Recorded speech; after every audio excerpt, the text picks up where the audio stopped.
Salut Hugo, on se retrouve aujourd'hui pour une nouvelle vidéo à la française et aujourd'hui je ne suis pas tout seul, je suis avec Hippo. Salut Hippo. Salut Yorick, salut les GOAT. Et aujourd'hui on se retrouve pour le troisième épisode du Mercato idéal des GOAT. Donc aujourd'hui on va s'intéresser à deux grosses écuries, en tout cas une qui est quasiment au top de sa forme et l'une qui est un peu en rédemption, à savoir la Visma Lead the Bike et la Ineos. Concernant le principe du mercato, pour celles et ceux qui le découvrent, on va le faire du coup équipe par équipe, c'est-à-dire qu'aujourd'hui, on va se concentrer sur la Visma Leaseback et la Ineos. On va s'intéresser uniquement aux coureurs en fin de contrat, à l'exception d'un joker, c'est-à-dire que Hippo et moi, on se garde le droit pour l'un des coureurs qu'on va choisir, d'en prendre un qui est encore sous contrat, mais on va expliquer pourquoi on le prend, pour quelles raisons on justifie ce choix. Et évidemment, nos choix se porteront sur 3 coureurs différents qu'on évaluera selon, les départs, les arrivées et les coureurs en fin de contrat, dans l'équipe, actuellement. Et donc pour commencer, on va s'intéresser à la Visma Lead the Bike. Donc comme vous pouvez le voir, sur le visuel, au moment où on tourne la vidéo, on est, le 17 au soir. Pour le moment, on a eu, 2 arrivées, de la Devo, à savoir Matteo Pietro et Tim Rex avec 2 départs, également. Du côté, de la Bahrain Victorious pour Attila Valter et de la Soudal Quick-Step que l'on avait déjà fait dans un épisode précédent, donc si vous voulez aller le voir, n'hésitez pas, avec, Dylan Van Baarle. Concernant les fins de contrat, on a 2 gros noms, surtout avec Tish Benoît et Olaf Koy qui sont tous les 2 liés notamment à la Decathlon, AG2R, c'est-à-dire, bon, bientôt CMA CGM et quelques équipiers, notamment Thomas Gloag, Dan Maclay, Tosh van der Sande et Julien Vermote. Alors pour toi, Hippo, quand tu vois déjà un peu ses départs, ses fins de contrat, et cetera, quel est ton avis par rapport à ça? Et quels sont selon toi les besoins, de la Visma pour, l'an prochain? C'est compliqué en vrai parce qu'il y a quand même deux gros départs prévisibles, comme tu as dit, c'est ceux de Benoît et de Coy. Coy qui était quand même devenu l'un des meilleurs sprinteurs du monde et Benoît qui était devenu un équipier quand même assez modèle et capable d'aider ses leaders sur quasiment tous les parcours. Pour Attila Valter et Van Baarle, je trouve que c'est deux départs un peu plus, voilà, on peut passer dessus parce que Walter était très irrégulier et puis Van Baarle était blessé, je pense, H24 à la Visma. Mais du coup, quels sont les besoins? Est-ce qu'il y a besoin vraiment d'un nouveau sprinter à la Visma? Je sais pas, parce qu'il y a aussi l'éclosion de Brennan. Par contre, il va falloir ramener des équipiers un peu type Tige Benoît, voire des équipiers en montagne pour Vingegaard, parce que quand on voit à quel point UAE se renforce, on peut se dire que Visma doit suivre la cadence aussi de son côté, et du côté des arrivées, on peut aussi dire que c'est pas encore officiel, mais que Armirail est quand même en très bonne voie pour rejoindre Visma. Donc de ce côté-là, il y aurait un équipier en plus pour les grands tours. Mmh. Donc si on veut vraiment être terre à terre, on va dire, il faudrait théoriquement un sprinter pour pouvoir remplacer Coy. Mais moi, personnellement, je suis pas sûr que Visma en ait vraiment ce besoin. Je sais pas toi ce que t'en penses. Bah, écoute, avant tout, tu as parlé de Bruno Armira. Il me semble aussi qu'il y a David Epigenzoli notamment qui était Oui, lié, à la Visma Leasebike. Donc pour le moment, rien d'officiel, mais il me semble que lui était lié à l'équipe. Écoute, moi, personnellement, dans mon mercato, je suis parti sur un sprinter. Voilà, c'est-à-dire que Olaf Koy, c'est quand même une dizaine de victoires par saison, c'est pas rien. Euh, Van Aert, il peut plus remplir ce rôle, à mon avis, de pur sprinter. Voilà, il y a encore 3 4 ans, par exemple, je t'aurais dit, c'est pas grave, t'as Van Aert, bon, et comme tu l'as si bien dit, t'as Brennan, tu peux t'en passer. Maintenant, je pense qu'avec, entre guillemets, le changement de style de Van Aert qui frotte quand même moins, qui prend un peu moins de risques, qui a perdu aussi, notamment à cause de toutes ces galères, une partie de sa pointe de vitesse, j'ai l'impression en tout cas. Je pense, à mon avis, que c'est quand même important d'avoir un sprinter qui vienne remplacer numériquement Olaf Koy. Alors évidemment, ce sera probablement pas le même niveau, ça va être compliqué très honnêtement, mais personnellement, je suis parti sur un sprinter. Et pour commencer, bah, avec ce sprinter, bah, tu l'avais déjà cité dans une précédente vidéo. Moi, je suis parti sur Tobias Lundgren. Voilà, j'ai hésité entre lui et Welsford, mais Welsford, étant donné que bah voilà, il perf que sur le Tour Down Under, je me suis dit qu'avoir un Tobias Lundgren serait quand même un peu plus fiable sur la longueur. Il est jeune, voilà, fin de contrat à la à la Picnic Post-NL, avec l'explosion d'un Bittner, là, avec un Van Uden aussi qui a bien progressé cette année. Est-ce qui, bon, j'ai envie de dire, il y a encore Jakobsen, mais bon, le pauvre, lui aussi, il galère depuis quelques années. Mais est-ce que Lundgren va vouloir continuer chez la Picnic, sachant qu'on l'a vu sur le tour notamment, qui était plus là dans un rôle de poisson pilote que de sprinter. Donc moi, je me dis qu'en tout cas, pour la Visma, ça peut être une bonne idée à tenter. Voilà, un Tobias Lundgren qui va, alors il va pas te rapporter 10 victoires, mais peut toujours aller te chercher trois quatre petits succès à droite, à gauche. Ça peut être un bon poisson pilote pour Brennan, par exemple, également, si Van Aert n'est pas là. En tout cas, pour moi, ça coûtera aussi moins cher, évidemment, qu'un Olaf Koy. Donc, moi, je suis parti sur cette idée-là d'avoir un sprinter qui remplace numériquement Koy et qui t'apporte aussi ces quelques victoires chaque année. Ouais, bah, je suis d'accord avec toi, honnêtement, quand j'ai regardé un peu les coureurs en fin de contrat pour cette vidéo, du coup j'ai vu Julian Andriessen, comme je l'avais déjà pris pour Groupama, je ne l'ai pas repris, mais je me suis dit que toi, tu allais sûrement le prendre, et voilà, donc ça a Hmm. pas raté, donc ouais, je suis complètement d'accord avec toi. Pas, sprinter pas cher, très jeune, qui peut encore beaucoup progresser. Surtout Visma, on sait qu'ils arrivent quand même plutôt bien à faire progresser les coureurs. Donc je pense que pour les deux parties, ce serait un bon recrutement et ce serait pas étonnant de le voir terminer à la Visma. Je trouve ce serait plutôt un choix de parcours assez Hmm. intéressant. Moi, je suis pas parti du tout, bah, du coup, sur un sprinter, comme j'ai dit dans l'intro. Je suis parti plutôt sur un coureur type grimpeur classement généraux, si on peut dire ça comme ça. Je suis parti sur Dunbar, donc l'Irlandais de la Jayco qui est en fin de contrat. Je pense que c'est peut-être le coureur le plus, enfin en tout cas l'un des coureurs les plus irréguliers du peloton. On l'a vu l'an dernier, sa Volta est incroyable. Et puis derrière, ça a quand même été un peu plus compliqué cette saison. Mais à son meilleur niveau, c'est quand même quelqu'un qui est capable d'énormément performer. On sait que Visma arrive très très bien à faire passer un step à ses coureurs. Et donc je pense que dans ce rôle un peu de, d'équipier de luxe pour Vingegaard, voire même pour un Simon Yates ou un Jorgensen sur les courses d'une semaine, ça pourrait être un coureur parfait, sachant en plus qu'il peut aussi performer sur les Ardennaises. Je verrais bien Vingegaard peut-être s'y mettre à un moment donné, vu ce qu'il a prouvé sur le Tour de Hmm. France cette année. Et donc ça pourrait être ce coureur-là qui remplace un peu Tige Benoît, un peu grimpeur, puncher, même si Dunbar est plus typé grimpeur. Mais voilà, un coureur comme ça qui se dévouerait à 200%, parce que Dunbar, pour le coup, il s'est travaillé, et qui, je pense, en plus, est capable de prendre un leadership quand vraiment il sent la forme sur une course d'une semaine, pourquoi pas. Quand on voit l'évolution qu'a eu un Jorgensen, même si Jorgensen est plus jeune, mais moi, un Dunbar, je pense qu'il pourrait faire très très mal à la Visma. Ouais, moi, j'aime bien l'idée. Alors, je suis pas parti sur le même profil, mais dans cette idée de remplacer numériquement Benoît, c'est vrai que c'est une très belle idée. Après, est-ce que lui va accepter, sachant que là, chez Jayco, il a quand même un rôle, à défaut d'être leader d'électrons libres. Et c'est pour cette raison, d'ailleurs, qu'il avait quitté la Ineos, il n'avait pas assez souvent sa chance. Donc, est-ce qu'il va accepter d'aller chez Visma? Alors, évidemment, je pense que ça dépendra également du salaire. Maintenant, je suis pas convaincu, puisque j'avoue que je comprendrais pas non plus l'idée pour lui, en tout cas, qui a quitté la Ineos parce qu'il n'avait pas souvent sa carte, qu'il n'avait pas assez sa chance. Aller chez Jayco pour repartir chez Visma, où là, pareil, il va être avant tout un coureur, un équipier pour un grand leader, que ce soit Jorgensen, Vingegaard, Simon Yates, même Brooks s'il revient à son meilleur niveau. Donc, je trouve l'idée bonne, mais je suis pas sûr que enfin, que Dunbar en tout cas soit intéressé du défi Visma. Bah après, Euh, il est quand même en perte de vitesse à la Jayco, je trouve. Enfin, en tout cas, très très irrégulier. Et voilà, les grosses équipes, aujourd'hui, même si tu es un équipier dans une grosse équipe, que ce soit UAE ou Visma, tu arriveras quand même à performer. Si hmm, en tout cas, tu es assez fort, tu iras quand même chercher des victoires. On le voit avec UAE qui gagne avec beaucoup de coureurs différents.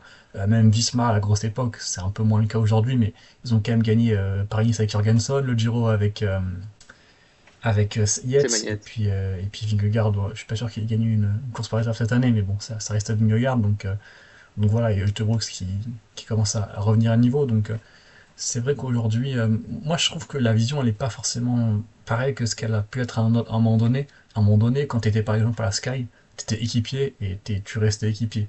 Tu avais quelques Hmm, exceptions avec un Geraint Thomas qui a su sortir du chapeau.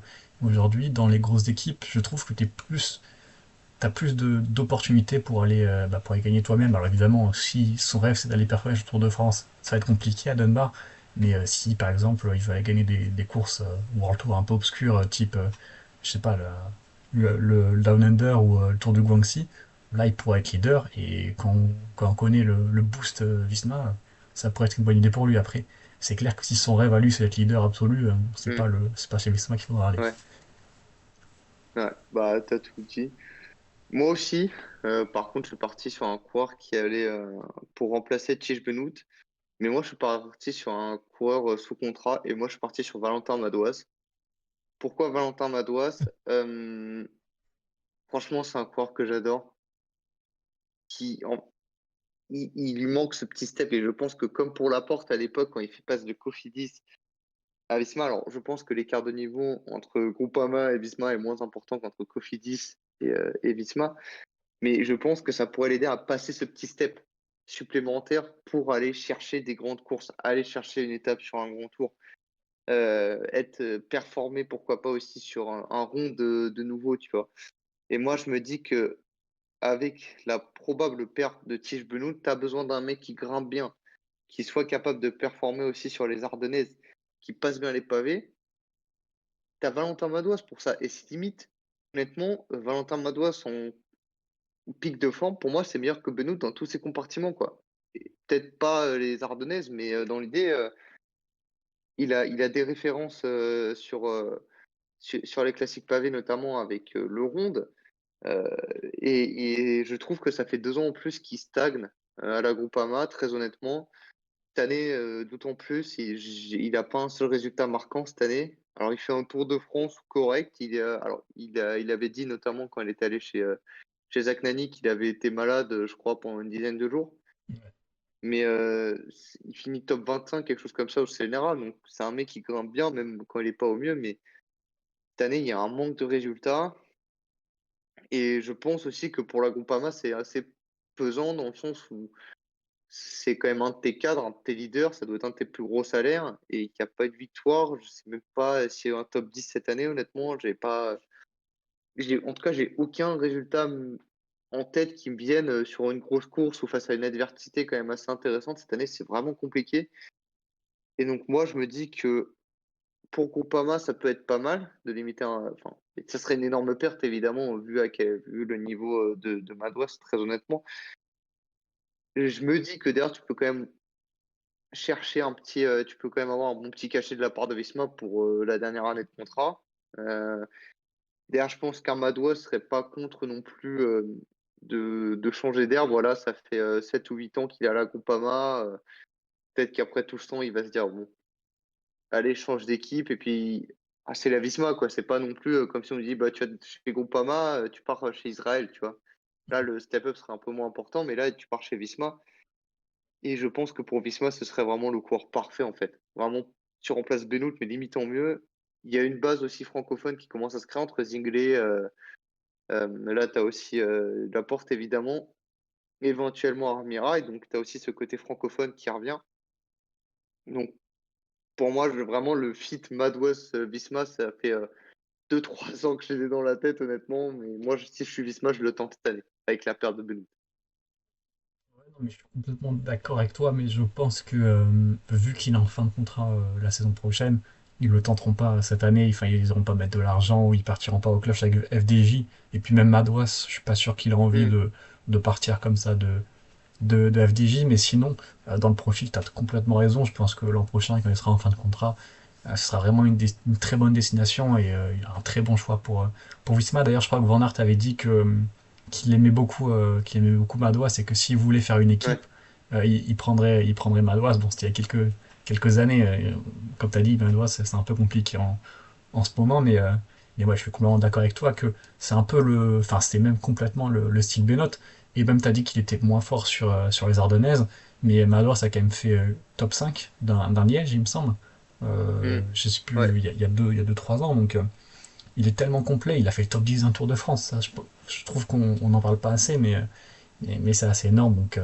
Donc ouais, si ça peut lui permettre en plus de se relancer, comme tu as dit, un peu, bon, pas à la manière d'un Laporte, mais voilà, lui permettre de franchir le cap, le plafond de verre qu'il a un peu du mal à passer, ce serait Hmm. une excellente idée. Moi, je suis parti sur un coureur un peu moins complet, mais quand même qui a quelques cordes à son arc. Plutôt, du coup, j'ai remplacé Benoît sur la partie montagne et punch, mais il y a quand même un aspect de Benoît, c'est les pavés. Et donc, moi, je suis parti sur Luca Mozzato pour le remplacer. Tu en avais parlé, il me semble, pour Soudal ou pour FDJ, je m'en souviens plus. Ouais, un des deux, je sais plus lequel, non plus. Mais voilà, donc Mozzato, troisième du Tour des Flandres, donc les pavés, ça va, il connaît, il passe aussi du coup plutôt bien les bosses, bonne pointe de vitesse, donc sur des courses où ça arrive en petit groupe, il peut aussi être bien placé. Et donc voilà, en équipier un peu de luxe pour Visma, et puis permettre de recréer un peu ce gros collectif de Visma, qui pourrait permettre de gêner un peu les Alpecin de Van Der Poel et Philipsen, ou alors les Lidl Trek aussi, qui se sont bâtis un assez gros collectif. Donc voilà, remplacer aussi Benoît, qui est quand même une grosse perte du côté des classiques. Et puis même du côté du sprint, c'est quelqu'un qui peut aller faire des petites places par-ci par-là. Donc ça remplacera évidemment pas du tout Olaf Koy, mais sur des courses un peu moindres, c'est quelqu'un qui peut aller faire un petit top 5 sur des sprints massifs. Donc il a que 27 ans en plus, il est pas très vieux.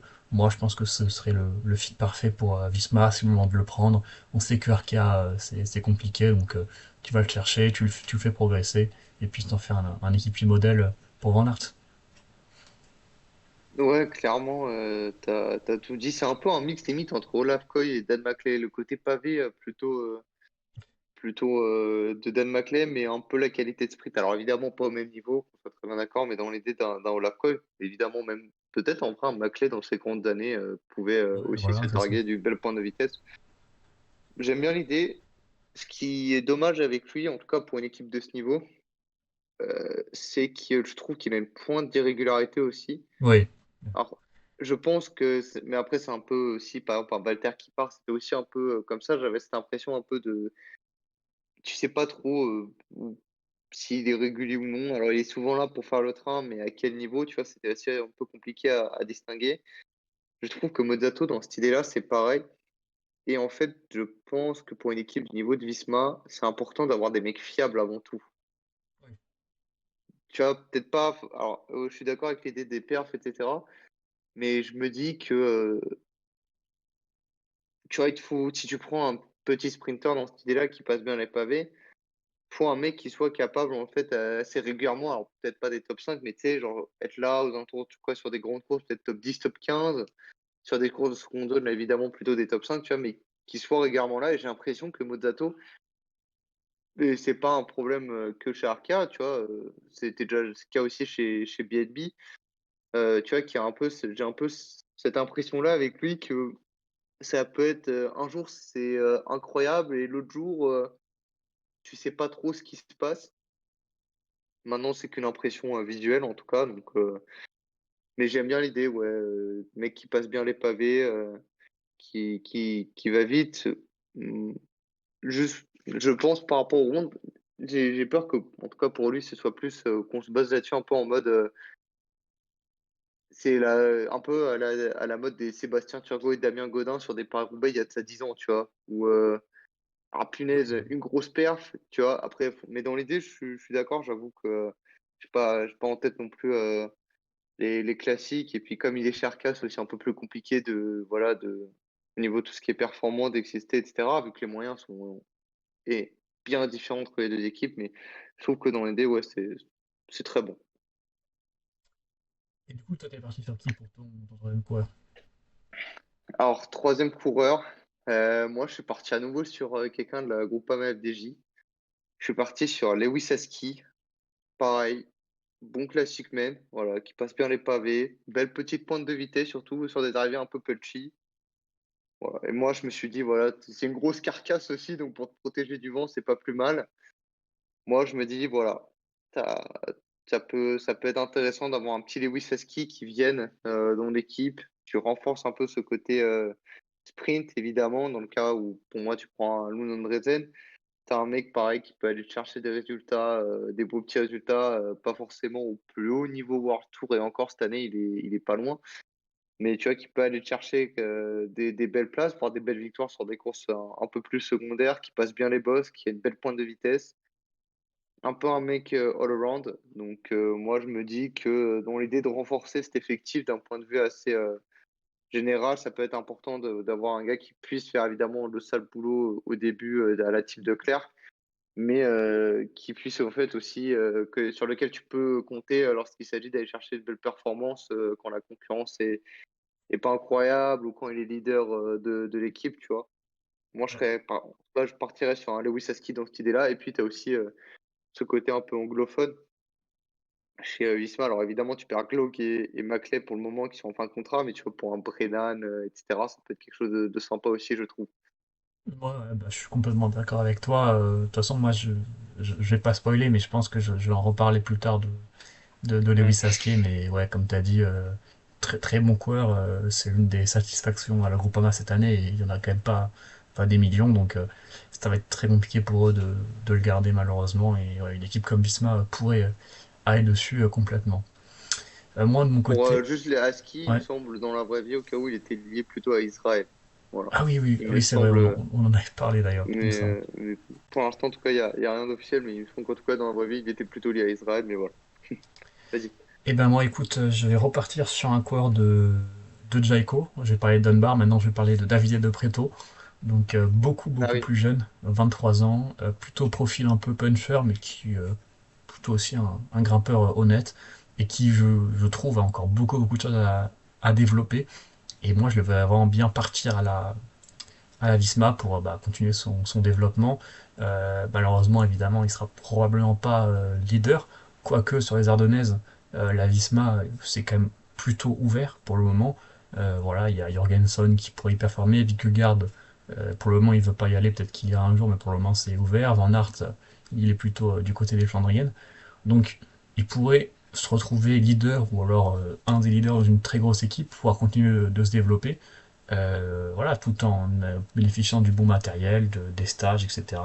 Donc voilà, un peu à la manière d'un Laporte, passer un step, mais voilà, pas attendre d'avoir, je sais plus très bien quel âge avait Laporte quand il a rejoint la Visma, mais Non, il y aller avait dès, 29 ans, un truc comme ça, voilà, c'est ça. 28-29 ans, pleine fleur de l'âge. Voilà, donc pas attendre cet âge-là et plutôt faire à la manière d'un Jorgensen, rejoindre Visma relativement jeune et puis voilà, se développer à vitesse grand V. Donc pour moi, De Preto serait une très bonne idée d'aller à la Visma. Je pense pas qu'il le fera, mais pour moi, ce serait une très bonne idée pour lui et même pour Visma. Ce genre de profil, c'est toujours important, même sur les grands tours. Voilà, on voit qu'il y a de plus en plus d'étapes un peu casse-pattes, un peu type classique ardennaise. Donc avoir ce genre de mec là pour te placer, pour même faire l'effort si jamais tu te fais lâcher par Pogacar, c'est toujours utile. Alors moi, il y a juste un truc sur lequel je voudrais revenir, c'est tu as parlé d'un grimpeur, pour moi, c'est plutôt surtout un puncher avec une belle pointe de vitesse. Quand ça monte, ça va, mais c'est pas un grimpe. En tout cas, à mon avis, Là, j'ai dit que c'était un moi, pour moi, puncher qui passait pas trop mal la montagne. ouais, bah, pour moi, c'est sûr, il passe correctement, mais pour moi, il passe surtout bien parce qu'il a une belle pointe de vitesse pour un puncher. Tu vois? Pour moi, il n'est pas Oui, assez puncher pour être top puncher type Grégoire, Vauquelin, bah, Pogacar évidemment. Et il n'est pas assez rapide pour faire des perfs sur des sprints massifs. Tu vois? Genre plutôt là, cette année, par exemple, quand il était aligné, c'était surtout avec Engelhard, l'Allemand, et c'était lui qui faisait notamment les sprints. Tu vois? oui. Pareil avec Foldager récemment, je crois, autour de Wallonie, c'était Foldager qui faisait sprint et pas De Preto. Mais je suis d'accord avec toi, surtout que pour moi, il a un énorme potentiel dans le sens où je trouve qu'il a du mal à se placer encore avec son jeune âge. Et physiquement, pour moi, c'est quand même vachement intéressant et il est assez régulier.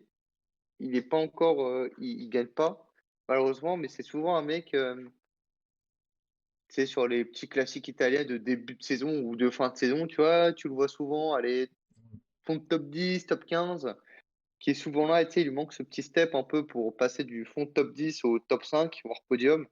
Voire derrière sur, un malentendu gagner une étape, mais oui, je suis d'accord. Voilà, en fait, c'est pareil, c'est un mec, comme tu as très bien dit, qui est jeune, que tu peux, dont tu peux exploiter le potentiel, faire progresser et qui, pareil, voilà, puisqu'on sait que Visma, en tout cas, d'un point de vue général, laisse quand même assez souvent la chance à ces mecs pour aller devant, quand ils sont pas, en train de rouler sur la course comme Vingegaard le faisait il y a 2 3 ans sur le Tour de France. Mais on l'a vu que cette année, par exemple, c'était assez ouvert, sur le Tour avec, Simon Yates et Van Aert. On a vu aussi sur le Giro, Van Aert également. qui a eu quand même des opportunités pour les différents coureurs à certains moments à l'avant.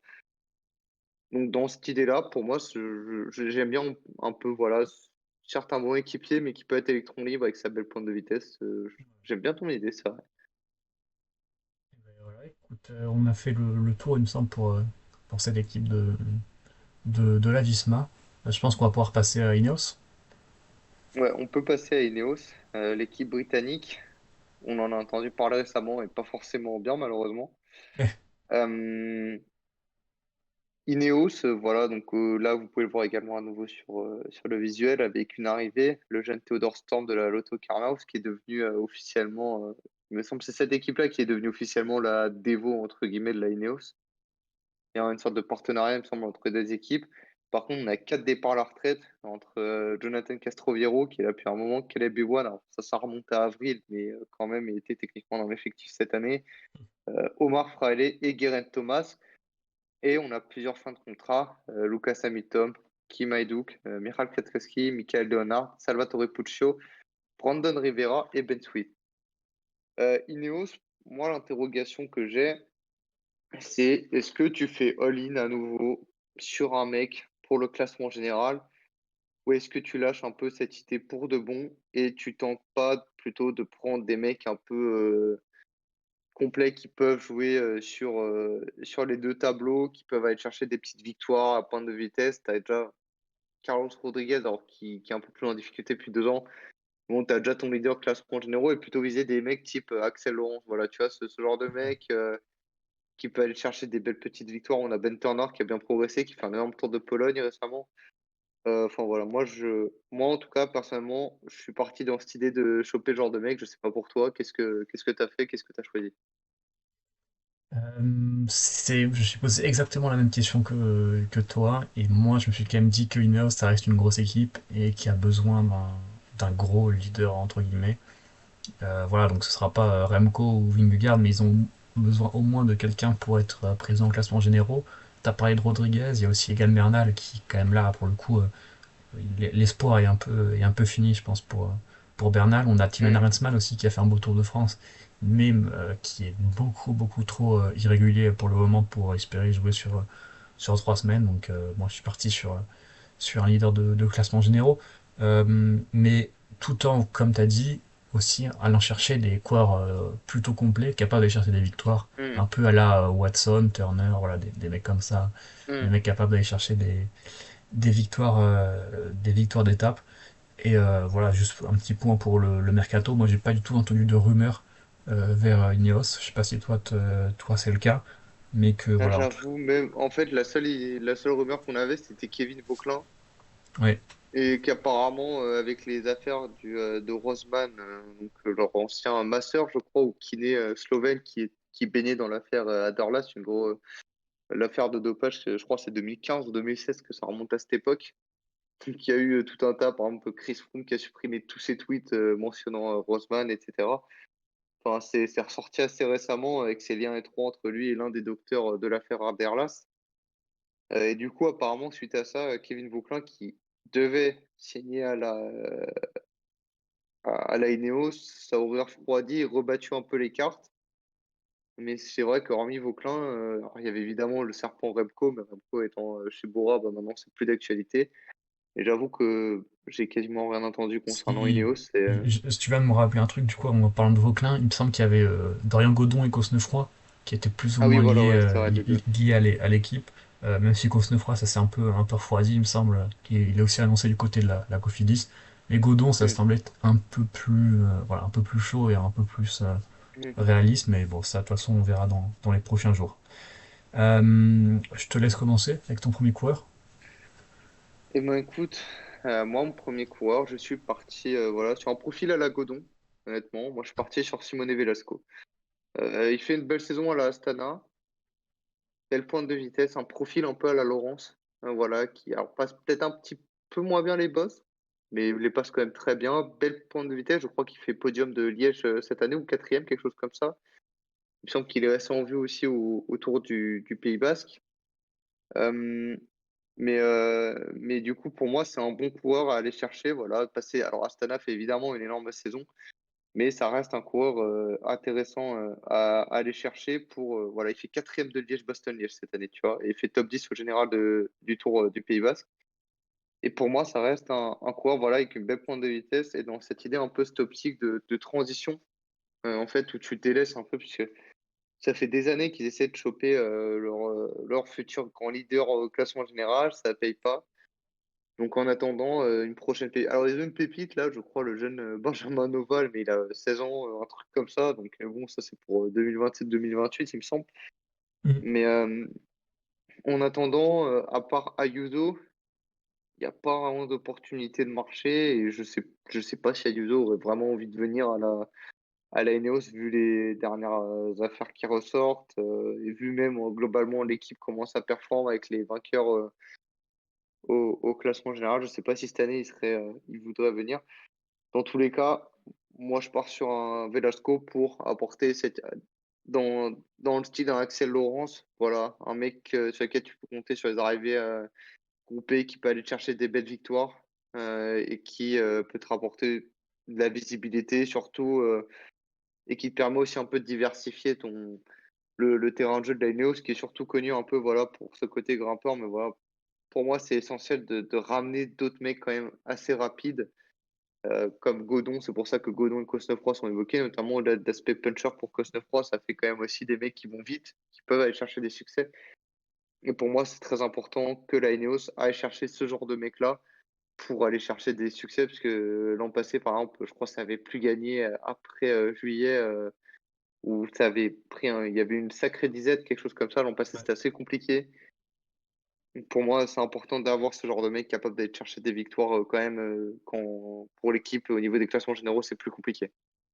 Non, non, je suis complètement d'accord avec toi. Très bon coureur. J'avais hésité personnellement à le prendre pour la Visma, pas pour la Ineos, mais ouais, bah, t'as tout dit à ton sujet, Velasco, très bon coureur qui d'ailleurs, il me semble, dans la vraie vie, il y avait eu quelques rumeurs avec la Groupama, il me semble.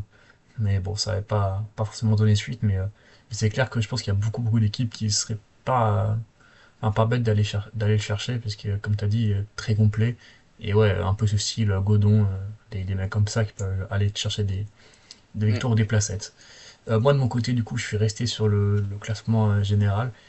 Et de ce côté-là, malheureusement, il n'y a pas quand même un milliard d'options, puisque, comme tu as dit, Vauquelin a été refroidi.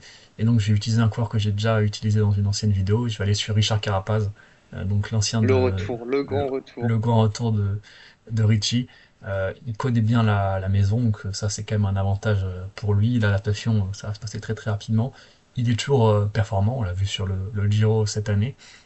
Et surtout, il a beaucoup d'expérience, il a déjà gagné un grand tour, il a déjà fait podium du tour. Donc pour des mecs comme Rodriguez, comme Heinzmann, même pour les plus jeunes, on n'en parle quasiment plus.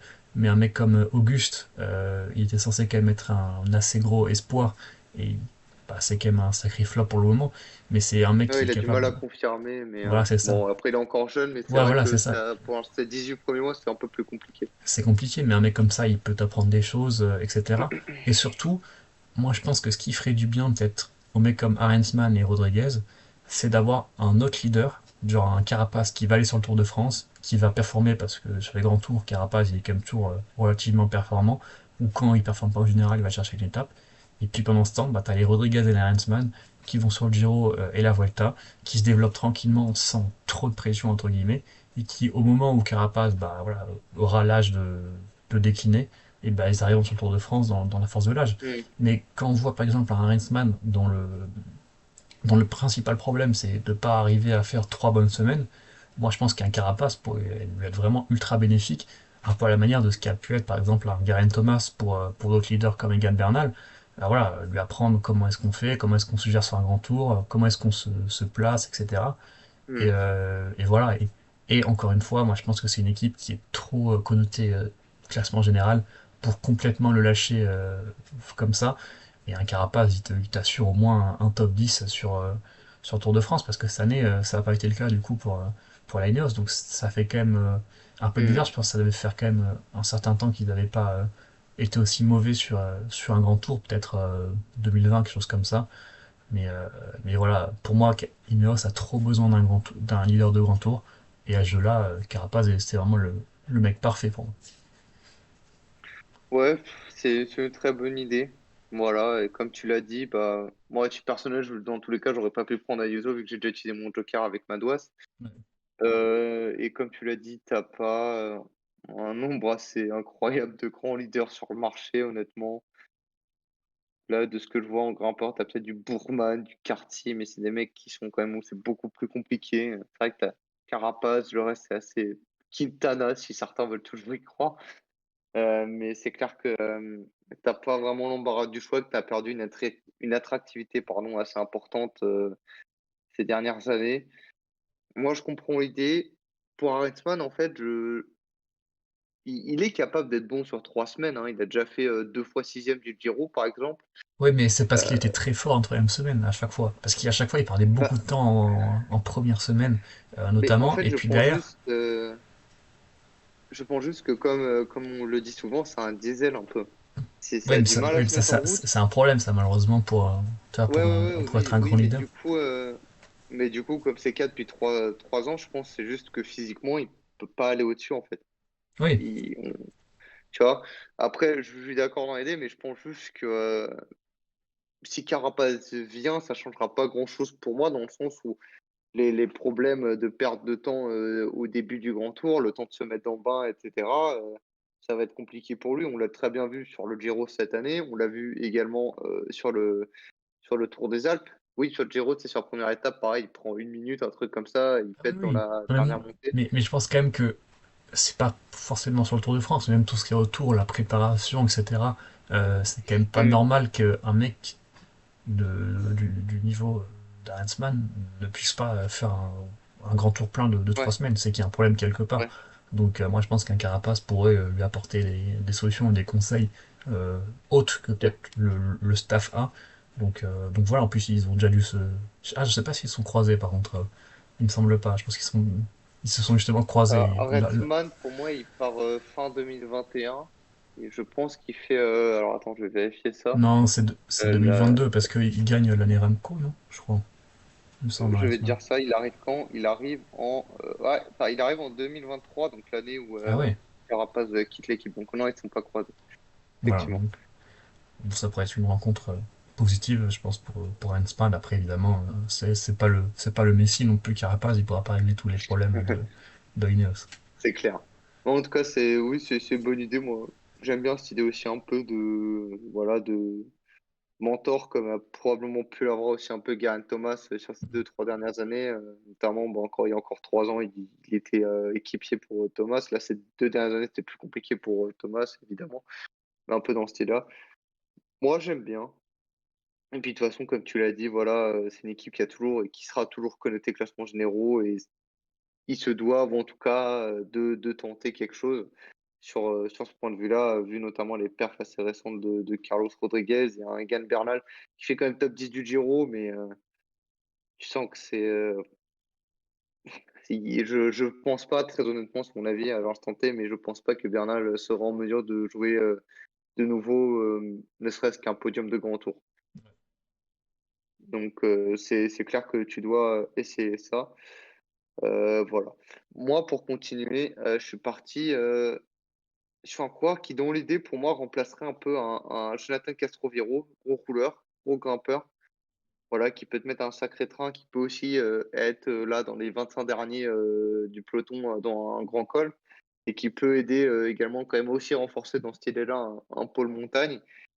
Moi, je suis parti sur Cataneo. Voilà. Il y a un contingent également aussi d'Italiens à la Ineos, notamment juste Filippo Ganna.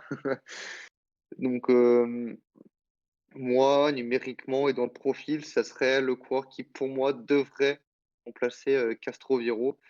Beaucoup plus jeune, évidemment.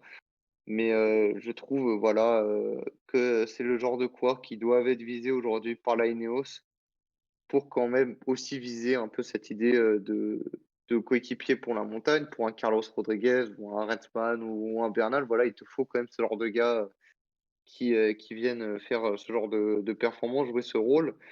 Mais qui, en plus, vu sa forme ces dernières années, il est quand même pas loin. Il y a sur certains chronos, en tout cas, où il est très proche de gagner, qui fait quand même des bons temps. Ça rapporte dans cette idée-là où tu as quand même une équipe qui avec des gros rouleurs, hein, Ghana, Sheffield et compagnie, ça roule quand même très, très bien. Ça peut être un bon plus également. Donc moi, je me dis que dans l'idée de pour remplacer le profil et numériquement, ça serait la bonne pioche, à faire, même si dans la vraie vie, il me semble que Catano est plus relié à la Red Bull Bora, il me semble.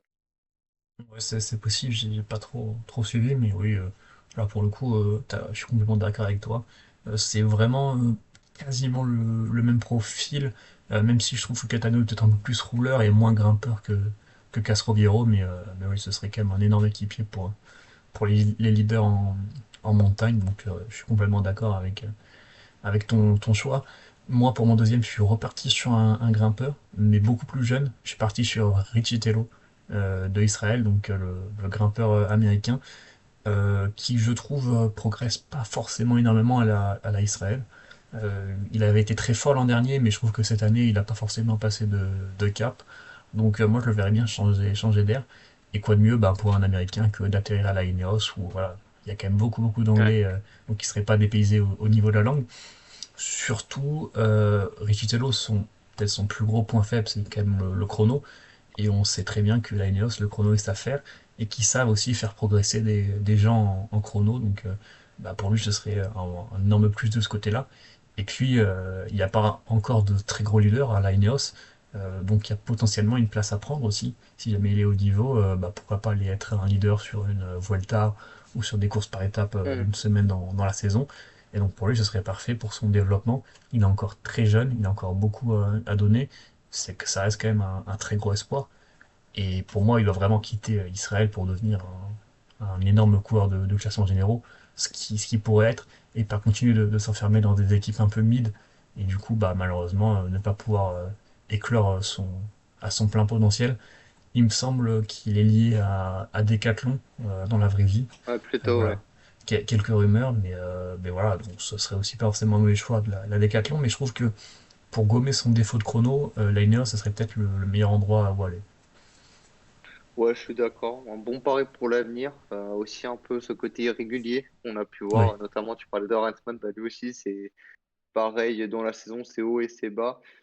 Cette année, en tout cas, il me semble qu'au Tour de Suisse, il chute ou il est malade. Donc, du coup, c'est pour ça qu'il abandonne. Mais comme tu as dit, cette année, c'est un peu plus compliqué.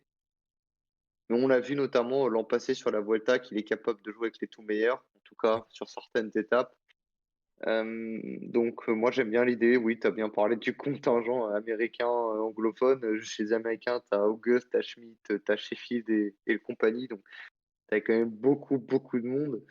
Donc moi j'aime bien l'idée. Effectivement, voilà, jeune en plus, comme tu as très bien dit, donc ils peuvent le développer, le façonner un peu à leur manière, évidemment, toute proportion gardée, mais ça peut être vraiment intéressant. Un petit pari sur l'avenir.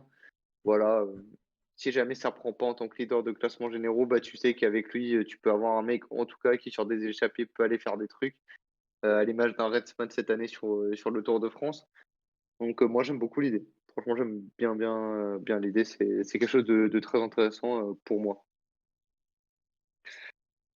Et donc moi, pour finir, je suis reparti sur, un coureur assez rapide, qui est aussi intéressant sur les classiques, flandriennes, notamment, qui peut te faire du boulot sur le plat, qui est anglais, enfin britannique, pardon. Moi, je suis parti avec, Fred Wright. Voilà, belle pointe de vitesse, passe bien les bosses. Comme j'ai dit dans cette idée-là, un la Velasco, un Axel Laurence, un mec qui va peut-être pas aller te gagner, des courses au sprint pur face aux meilleurs, sprinters, mais par exemple, au Tour de Catalogne, quand t'as pas, quand au niveau de la Startis, c'est assez, limité, bah, tu vois, les mecs peuvent aller faire des perfs là-bas. Wright est capable aussi sur un E3 par exemple ou ce genre de petits classiques flandriennes d'aller te chercher un bon résultat. Aujourd'hui, que sur la cyclassique d'Hambourg, pareil, il fait, je crois, 6e. Donc, c'est quand même, un gars qui est assez régulier.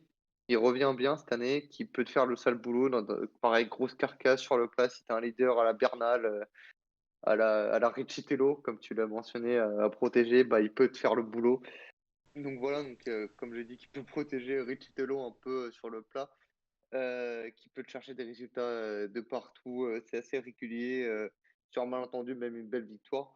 Donc moi, je pars sur un Fred Wright pour, voilà, élargir de nouveau, un peu, les capacités de l'équipe, les terrains sur lesquels ils peuvent jouer, qui, selon moi, sont trop limités encore aujourd'hui. Et ça peut être un sacré équipier, notamment sur tout ce qui est classique flandrienne. Tu as déjà un Ghana, tu as déjà un Sheffield, notamment, qui tourne bien. Je pense qu'ajouter un Fred Wright, ça peut être aussi très bénéfique. Voilà, d'avoir un autre mec capable de sortir de belles performances, en tout cas de t'accompagner assez loin pour être un véritable atout. Ouais. Bah, de toute façon, j'en avais parlé pour moi, pour la Groupama plus tôt, Hmm. mais ce serait plus logique pour lui d'aller à Ineos, vu sa nationalité même. C'est une plus grosse équipe. Donc, ouais, comme tu as dit, ultra complet, très polyvalent et ce côté bah, un peu à la Ben Turner d'être capable d'aller régler des petits groupes au sprint sur certaines courses, évidemment, c'est ultra attirant. Moi, je suis parti sur un coureur du même style, dont tu as déjà parlé pour Visma. Je suis parti sur Lewis Haskell de la Copama. J'aurais pu aussi en parler pour la Visma, mais j'en parle pour la Ineos uniquement parce qu'il est anglais. Donc, je me dis que voilà, ce serait pour lui peut-être une destination favorable. Voilà, bon, j'ai peut-être pas répété tout ce que tu as dit sur Lewis Haskell, mais voilà, qui passe très bien les bosses, qui finit très très bien un sprint, qui est encore en plus hyper jeune, donc que tu es capable de Hmm. développer encore assez bien. Et voilà, tu pourrais te construire un peu une sorte de pôle un peu puncher sprinter et te permettre d'être très bon dans un domaine parce qu'aujourd'hui on sait qu'il y a, par exemple en montagne, bah, que si t'as pas un énorme leader, c'est compliqué d'être très performant. Il n'y a pas d'énorme sprinter à la Ineos. Il n'y a pas non plus d'énormes coureurs de classique, même si Ghana performe plutôt bien, mais aujourd'hui il y a quand même pas mal de mecs qui sont au-dessus de lui, malheureusement, dans cet exercice. Et donc, bah voilà, pouvoir avoir un peu de ton domaine où tu domines un peu tout le reste du peloton. On a pu voir son Tour de Pologne où voilà, la Ineos en termes de punch et de puncher sprinter, ils étaient pas mal. Voilà, donc si tu ajoutes ça au Watson, au Turner, au Laurent, au Sheffield, à tous les mecs comme ça, à Langelotti aussi qui a performé, bah, tu te retrouves avec un énorme pôle. Et Ouais. donc Lewis Haskell, pour moi, ce serait bah, le fit peut-être le plus logique pour cette équipe Hmm. de la Ineos, même si, comme tu as dit, il est annoncé plutôt du côté de l'Israël. Et honnêtement, je trouverais vraiment ça dommage qu'il aille de ce côté-là. Enfin, si c'est pour aller à Israël Premier Tech, autant rester à Groupama, honnêtement. Mais bon, après, il y a peut-être des questions aussi budgétaires qui se posent pour lui, Ouais, mais et puis voilà. bon, même peut-être, juste globalement, peut-être des coureurs aussi qui ont envie un peu de changer d'environnement. Il est passé par la Contier à ski, et ça fait Oui, c'est vrai. 3-4 ans qu'il doit être chez les pros à la Groupama. Peut-être que lui aussi, de son côté, il a un peu envie de changer d'air. Mais dans l'idée, en fait, je voudrais juste rajouter, pour finir, que le problème aujourd'hui de tout viser sur tout ce qui est leader de classement généraux, déjà, tu as deux problèmes. Les étapes de tout ce qui est montagne, etc., c'est les profils, en fait, qui sont les plus rares, Oui. voilà, sur des courses, etc. Et en plus, il y a quasiment tout qui est à chaque fois pris par UAE et par Visma, en fait. Donc, au niveau des choix, évidemment, là, tu as Rensman qui gagne des étapes sur le tour, mais tu en as en tout cas une qui est cadeau, quoi. Tu vois ce que je veux dire? Ah, évidemment, il a fait un sacré numéro sur le Tour des Alpes. Il passe pas loin d'aller en chercher bah, celle de, je crois, il est pas loin de battre, c'est qui? C'est Illy, je crois, l'étape qui gagne. Simon Il y a une Yates. étape, hein. Simon Simon Yates. Yates, voilà. Il est pas loin d'aller battre Simon Yates au Mont Doré. Je crois que c'est celle-là, il me semble plus. Ouais, c'est celle-là. Euh, donc il y a quand même des occasions, mais c'est quand même les plus rares. Et pour moi, dans cette idée-là, il faut, en cherchant, alors là, toi, tu parles de la ski, tu as parlé, voilà, tu as plus misé sur les grimpeurs. Moi, par exemple, j'ai plus évoqué Velasco et Wright. Pour moi, c'est important que l'équipe prenne des mecs un peu dans ces catégories-là, dans ces styles-là, parce que c'est des courses qui arrivent plus souvent. Il y a beaucoup plus de profils comme ça qui sont moins cadenassés aussi. Voilà, ça va être plus compliqué pour UAE d'aller cadenasser ce genre de course, même si tu as Del Toro et Pogacar qui vont assez vite. Sur des arrivées un peu plus groupées, peut-être sur un peloton d'une trentaine, quarantaine de mecs. Ah bah, évidemment, c'est tout de suite plus compliqué quand tu es Pogacar ou Del Toro, quand face à toi, tu as du Husky, on a parlé de Wright, et cetera, tu vois? Ce genre de mec. Et donc pour moi, c'est important que, l'équipe continue de se développer, en fait, sur cet aspect-là, pour aller, jouer sur un maximum de tableaux et pas juste être, placé parce que tu es là et tu es assez fort pour suivre, mais tu sais qu'au final, tu aucune chance d'aller gagner à la régulière, quoi. C'est Qui a clair, ouais. perdu en plus un Mm. hater récemment. Alors évidemment, hater, il avait quand même pas mal de soucis, notamment au niveau des chutes, du placement, etc.